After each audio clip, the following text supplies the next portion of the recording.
नमस्कार, प्रणाम। मैं किशोर लाल यादव, आप सबका भाई, आप सबका बेटा।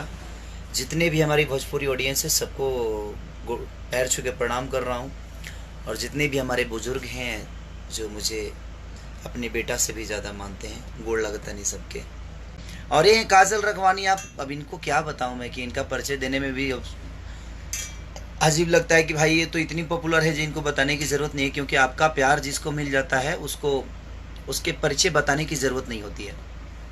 प्रणाम, कैसे हैं आप सब? और सबको दिल से थैंक यू। और आप सबसे एक और रिक्वेस्ट कि किसी भी स्टार को लेके आप लोग आपस में मत लड़िए, और आप सब आपस में प्लीज़ मत लड़िए किसी के लिए। आप लोग सम्मानित हैं, आप भगवान स्वरूप हैं।